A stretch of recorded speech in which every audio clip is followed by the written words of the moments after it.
Welcome into episode 82 of the Level Flight podcast. My name is Connor.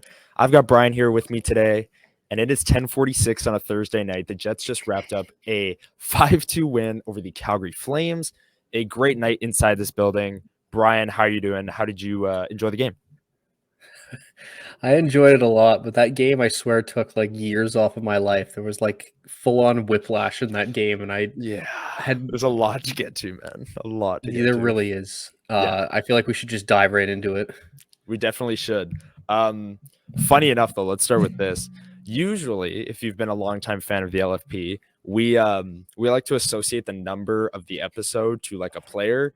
And I was giving the guys crap because Brian and Elliot didn't mention Kyle Connor In the game that he Kyle had Connor episode. 3 assists. They did like a post-game style show. He had 3 assists, and they didn't even say the Kyle Connor episode. But it's episode 82. I'm going to nominate one. Brian, you're going to nominate one. Before we got on, I said episode 82 is the Nino Niederreiter episode when I don't have my glasses on because he wears 62. And up here from the press box when I don't have my glasses on, looks a little blurry. So Nino Niederreiter when I don't have my glasses on. But Brian, you found one. You were searching one up. You found a one that people are not going to guess. So go for it.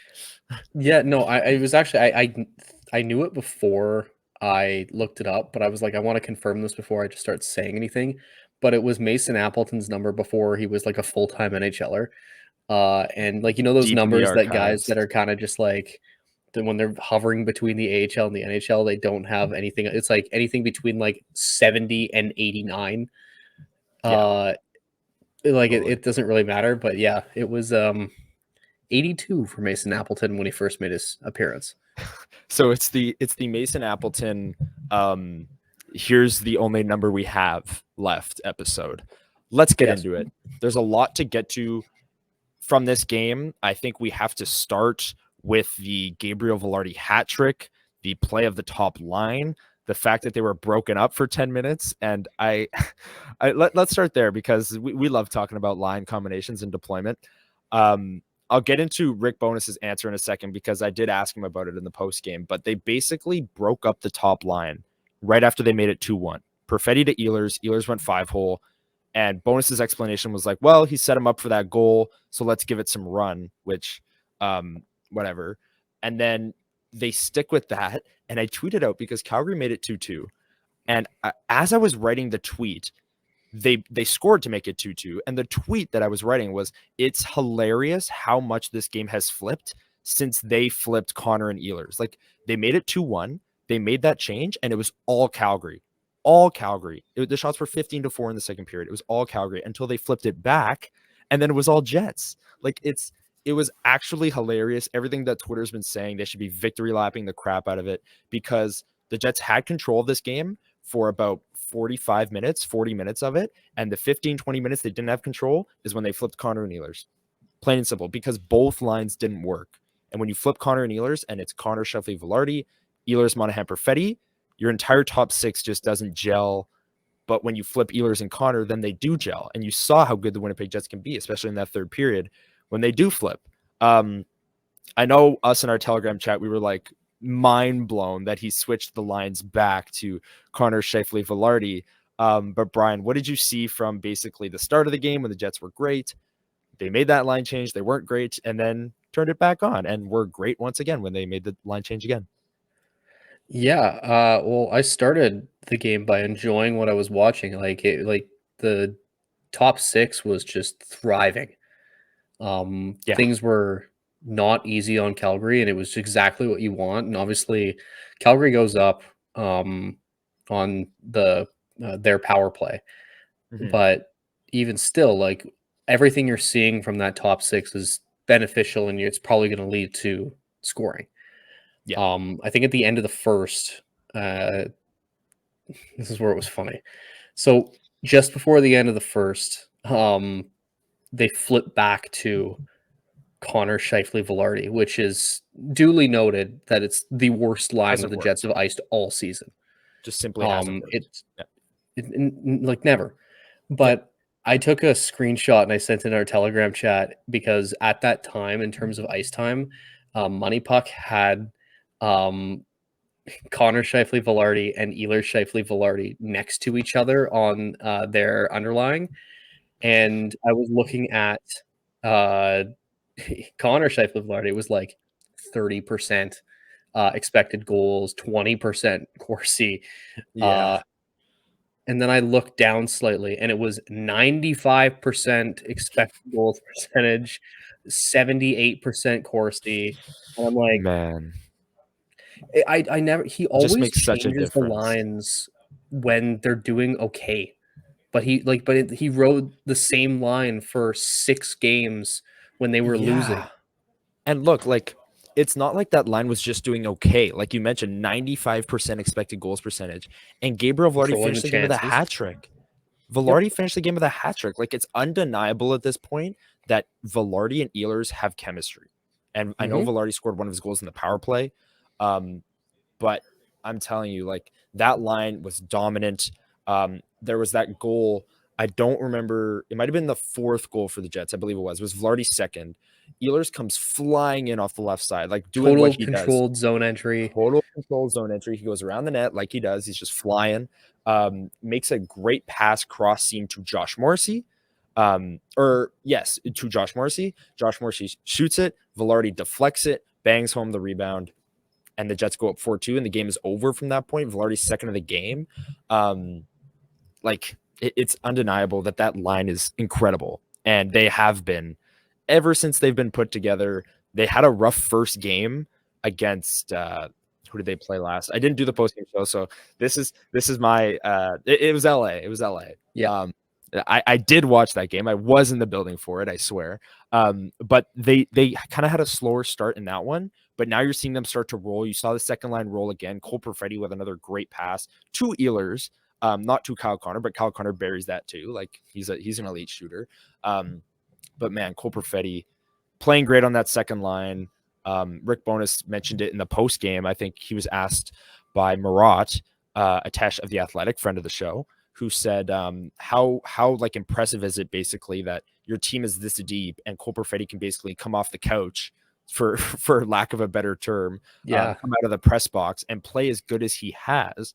And he said it's huge. You know, this time has been so tough on him. For him to persevere as a young player, like, that's amazing. Like, I've just been so impressed with Cole Perfetti these last 2 games. I didn't get a chance to say it after Monday's episode, but what have you seen? We gushed about it. We called it a legacy game on Monday. Right. Yes, I did hear you guys say that. I just his ability to follow it up, I guess, is my question to you, because coming in and having a great game, okay, against LA, like, pretty good team. But to then follow it up, have another great game tonight, get a primary assist on a big goal to give the Jets a 2-1 lead. And then the power play goal, which one was it? It was Toffoli, which was originally ruled as Nemestikov, but Toffoli just plinkoed into the net. Great play from Perfetti to make the pass to Ehlers, who made the pass to Toffoli. Like, that's the second power play unit, just snapping the puck around, and it ends up in a goal. So Perfetti, that's a long-winded way of asking you to talk about Perfetti, because he followed it up. I think it goes to show how incredibly talented he is as a player. And it also goes to show that, you know, people who are incredibly short-tempered about how he plays and, you know, his size, and if you just wait and see him and where he's supposed to be thriving, he's going to be a fantastic player for a long time. Like, we're seeing exactly why he was, you know, an outlook for the top 6 this year. And it's frustrating, because I know we were also calling too for just to see another shot with him in the top 6, because Bowness was talking about it for weeks, and then it just never happened. Then it finally happens, and it's like, I don't know what they're going to do when Nino comes back now, because it's just a situation where they are absolutely dominating with that Connor, Monahan, Perfetti line. Like, it's like they were made to play with each other. I agree, which made it all the more puzzling that they split it up. Like, I know we've been big advocates of Ehlers, Scheifele, Velarde, but Connor, Monahan, Perfetti has been cooking as well over these last 2 games. Yes. So to take one pass from Perfetti to Ehlers, which ended up in the back of the net, and then flip that off the heels of a 6-game losing streak, and you outplayed LA. You played a great game, and you were playing a great game against Calgary. Like, I don't know if it was Perfetti or Ehlers, whoever was out there late. Like, I find that a little premature to just be like, oh, that was a nice play, let's let it roll. And like, you should view those types of goals where it's like guys that get caught out there and they get put out there in different situations, where if they manage to score, use that as a, well, for the lack of a better term, like a bonus goal where you wouldn't get that normally. But don't act so spur of the moment. Like, that's the whole thing, where it's like the other issue that I had was earlier in the season, Bowness justifying the continuation of using Connor Scheifele-Vilardi because of their power play usage, where it's like you see something, an entirely different situation, and you justify a different situation with that when it has zero bearing on it. He didn't answer that question with that tonight, but I feel like that also had some, because they scored a power play goal. Vilardi, I believe it was Connor to Vilardi. So I feel like 5-on-3. It was Connor to Vilardi and then Perfetti to Ehlers. So, like, I get it. You see the chemistry there, but at 5-on, like, again, on the power play, Perfetti and Ehlers and Connor and Vilardi can stay on their respective units, because Vilardi is dynamite on the power play. The lights just went out here, but we're still powering through. They can't shut me off. But no, that they're absolutely dynamite on that first power play unit. And we've seen what this power play looks like with and without Gabe Vilardi. And with Gabe Vilardi, it's a heck of a lot better. Second unit looked great as well. Let's take our ad break now. We're going to hear a word from DraftKings. Stick around, and when we come back, we're going to talk about maybe one of the biggest storylines to come out of the game was the Pospisil elbowing, game misconduct major on Josh Morrissey, and Adam Lowry also exiting the game with a head injury, but Rick Bowness saying after the game that he was okay. But we're going to come back and talk about those hits after a word from DraftKings.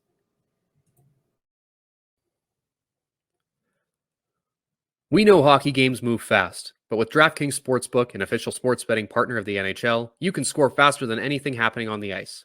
This week, new customers can bet $5 and get $200 instantly in bonus bets. Download the DraftKings Sportsbook app with code THPN. New customers bet $5 on the NHL and get $200 instantly in bonus bets.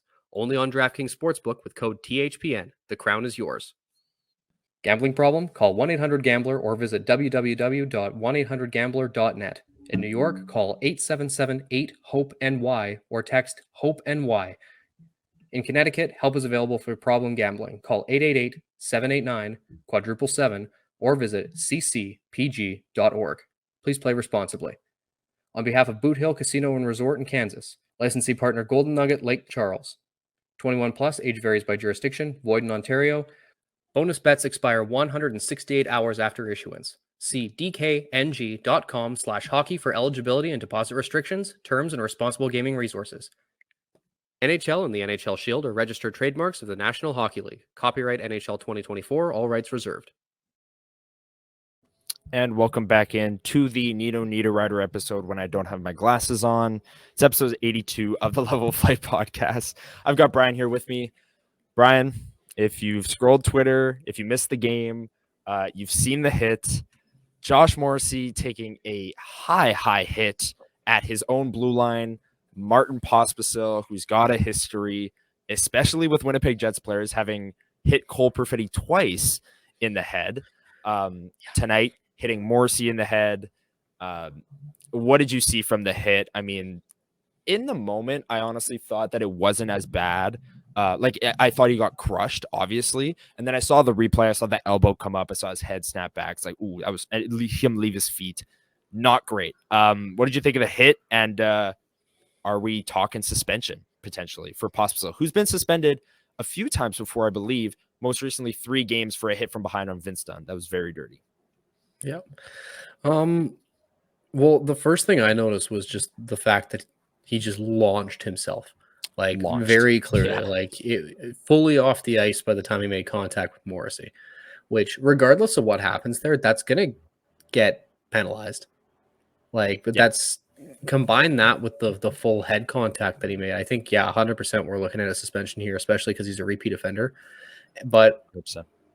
honestly, though, for his sake, probably a good thing that he was kicked out of the game, because I can only imagine that one of or both of man. Adam Lowry or Brendan Dillon were coming for him the next time he was out there. But no, like, he has such a history with this team where at both the NHL and AHL level, he was the guy who injured Cole Perfetti with the Moose that had Yes. Cole out for the entire year. And then he had that hit to the head on an unsuspecting Perfetti, and now there's this. Like, I'm sorry, that just garbage. Get that out of the league. Like, it was absolute garbage. There. Yeah. All you got. Yeah. I mean, I agree. It was absolute garbage. Like, and look, from what I've read on Martin Pospisil, he doesn't fight because he has a concussion history, is what I understand. How incredibly hypocritical. It's ridiculous. Yeah, it is ridiculous, because I remember after the Vince Dunn hit, he didn't even fight for that one, because like guys will tussle and he won't drop the gloves because of that, right? So I get it. Whatever, you have a concussion history, you don't want to fight, but so he then concusses other people. Yes, don't go running around and concussing others, throwing a chicken wing out there and jumping into the hit. And yeah, the Jets have really, Rick Bowness has said, I probably 5 million times, that if you come at one of us, you come at all of us, and we're a family. I can't even imagine what, like you said, Lowry and Dillon would have done to Pospisil if he was allowed to stay in the game, because when teams hit like Connor Hellebuck, the response is different. When teams hit Josh Morrissey, the response is different. When they hit Mark Scheifele, the response is different. Then if they hit a Lowry, right? Like even, or a captain, I mean, maybe that would be different as well. But when it's your star players, and you could argue Josh Morrissey is the star player on this team, he's definitely the best skater. You got to stick up for him in that scenario. And I have no doubt that they would have, even if it meant an instigator penalty, going back to that Thursday game against Vegas where Scheifele took one late. But I still think they would have taken all the instigator penalties in 100%. That, because holy moly. Yeah, that was an incredibly, incredibly dirty hit. Then the Lowry one. You were watching the TV broadcast. Did they show a replay of that hit? They did, yeah. Like, they did. Once again, like? I don't know if I don't know what the head coach of Calgary's name is, but I guess he's teaching them that leaving your feet is how you make hits. Do you know how high you have to jump to make full shoulder to chin contact on Adam Lowry? Lowry is 6'5" without skates. So clearly you're getting up there with your shoulder. And that's the thing. They showed Lowry on the bench, and I'm no professional lip reader, but removing some expletives, essentially, like he hit me right in the face. Okay. And then I'm fairly certain that Lowry leaving the bench was because the concussion spotter was like, "Hey, buddy, you just took a chin shot from some dude's shoulder at full speed. Yeah. Come back into the quiet room with us. We have to make sure you're okay." Which I know you said that, Bowness, cleared it up and said he was fine. But yeah, like I don't know. I mean, Calgary is irrelevant, obviously, because that they're not making the playoffs. But I guess their goal is to go out there and injure other guys. So yeah, I don't know, man. Like, it was funny because Rick Bowness actually had more to say about the Morrissey hit after the game than the Lowry one. Mike McIntyre of the Free Press asked him about the Lowry hit. And Mike kind of prefaced it by like, was it just that he wasn't suspecting it and you kind of caught him in the head? And Rick kind of held back and he was just like, yeah, we'll leave it at that. And then he asked him, followed up about the Morrissey hit. And then Rick Bowness was like, yeah, they got the right call. I talked to the refs about it. You see the elbow come up, etc. He certainly talked to them. Oh yeah, I took a video of that. If you didn't see it, check out my Twitter. He was like at the front of the bench, beat red, going like that, like signaling 5-5. Like, you got to review that because yeah, it was a blatant hit to the head. The Lowry one, to me, I didn't catch a great angle of it down here inside Canada Life Center. They didn't show a replay in-house, obviously. And I guess I didn't look at the TVs up here, but it looked to me like he was battling in the corner, didn't see him coming. The guy hit him in the head. And then, yeah, Rick Bowness after the game saying was the concussion spotter. that pulled him out of the game, and Lowry's fine, so that's good. Why was Lowry pulled and not Morrissey? Don't get that 100%. They both got hit pretty hard in the head. Whatever. Morrissey after the game is so funny. He's classic hockey player, like cliche banter. Blamed the hit on himself, basically saying he put himself in a bad spot. And he said he missed a pass up the wall 5 seconds earlier. And he's like, well, if I had just hit that pass, that wouldn't have happened. I'm like, but then he went on to say, like, yeah, you see the elbow come up. Like, we can't have that in our league. And he explained it, but you don't open up by saying, yeah, it's on me. It's like, no, whatever. It's not on you. It's the dude who launched himself from 5 feet away and hit you directly in the head. Chicken winged, yeah. Well, yeah, that sums up the Calgary game pretty well, I think. One last thing we want to touch on, and then maybe we'll do a quick just preview of what the Jets have coming up here. But with the win, they do clinch a playoff berth on this night. Kind of a given, and it has been the whole year. Like, they would have needed a monumental collapse, and even the 6-game losing streak didn't even bring them close to in being a threat of missing the playoffs. But what are you looking for? I'll phrase it this way. What are you looking for in the final 6 games here from the Jets as they prepare for the playoffs, likely playing Colorado in the first round? Tasteful load management. Yeah. Because on one hand, you want to rest your guys. Sorry, I'm still getting over a cold. All good. Okay. You want to rest your guys, but also, like, you don't necessarily want to fall into a worse position. Like, obviously, I mean, I think we've talked about this before, where right now, if they fall into the first wild card spot, which there's 6, I think, 4 or 6 points up on Nashville right now. Yes. Because Nashville won tonight. Yeah. If for whatever reason they fall, they probably play Vancouver, because Dallas has somehow got even better. And I feel like with Vancouver, it's just a bit of a wild card because you also don't know about Thatcher Demko, because he's been out for a while. They have the ability to score in bunches, but they also have the ability to just absolutely just fall apart, as we've seen. Colorado, you kind of know what you're getting. And I think I like the certainty more. And plus, you play them more. And to be honest with you, there's a lot of things about Colorado that if you run this deep of a lineup against them, I wonder if you can exploit that. Yeah. So I want them to stay directly either where they are or move up a spot if possible. It's unlikely, but if possible. Get home ice. To get home ice. But I don't want them to fall out of a division spot. So rest the guys you can without trying to just ice like a full-on AHL lineup, just so guys can get some rest. Totally. I think we are going to see some load management here. I'm not sure who. Maybe it'll just be like a game or two at the end of the season. Even then, that's great. Lowry hasn't practiced the last 3 days. Well, they didn't practice on Tuesday. So the last 2 days he hasn't practiced. Maybe give him a few games off. But yeah, I'd like to see that too. They're 6 points up on Nashville, actually. 98 for Winnipeg, 92 for Nashville, both with 76 games played. They are 4 points back of the Avs. They're at 102.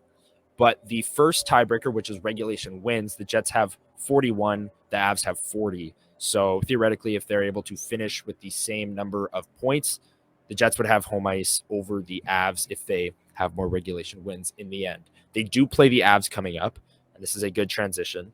The Jets will now head on a 4-game road trip starting Saturday afternoon in Minnesota. And then Tuesday night, they will take on the Nashville Predators. Thursday night, the Dallas Stars, and then I believe it's Saturday night, the Colorado Avalanche to wrap up the road trip. It's a massive trip. And look, the Jets can do they've done really, really good things to I've said this many times. I'm an optimist, and these past 2 games have pulled me right back in to this team.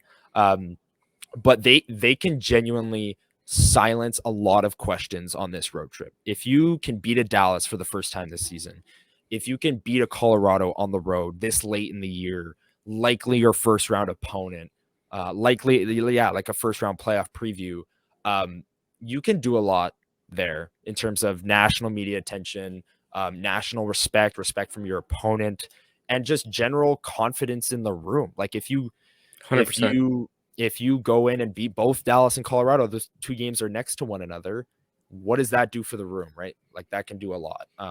So yeah, I don't know. Do you have anything else on the upcoming road trip? I'd be interested to see sort of how things kick off in a game where, I don't know if you recall last year, in a fairly meaningless game late in the season where the Wild were kind of out of things. Jets were into a playoff spot, and then Ryan game, actually, I believe. Yeah. And then Ryan Hartman knocked Ehlers out for 4 weeks. Yeah. Which could have been a straight parallel to tonight's game. If Martin Pospisil knocked out Josh Morrissey, that would have been the exact same thing. And it would have been curtains on the Jets season. Would have been. But luckily, he's okay. And we live to fight another day. But yeah, staying healthy down the stretch is obviously the number one goal. Niederreiter might come back in a week or so. I guess we should mention it was announced that he had a cut in his leg. He'll be out about a week. But yeah, that's about it for the Jets. They've got a day off here, and then Ryan Hartman won't be playing on Saturday, thankfully, because he's serving a suspension for another dumb thing he did, throwing a stick at a referee. Garbage. So clown show. Martin Pospisil and Ryan Hartman getting lots of airtime on Jets podcast nowadays, but hey, it's it's par for the course around these parts. That's going to do it for episode 82. Thank you, everyone, for listening. We'll be back Sunday morning for the 8th edition of LFP Live, the Alexander Burmistrov edition of LFP Live. I like how you went Burmistrov instead of Trouba. Yep, no, Burmistrov, easily. Sammy Niku. Yeah, Niku. Yeah, good call. But no, we'll be back for that. Join us for that. We'll be breaking down the Wild game. We'll be doing a lot of questions from the fans as well, as we always do. So join us for that. That should be a ton of fun. The 8th edition of LFP Live. Hopefully all 3 of us can make it. And yeah, we will talk to you then. Another big win for the Jets tonight, 5-2 over the Calgary Flames. And they're headed to the playoffs. We can't wait to bring a ton of playoff content to you guys. It's going to be an absolute blast. But yeah, from Brian and myself, thank you for listening. And we will see you on Sunday for the 8th edition of LFP Live. See ya.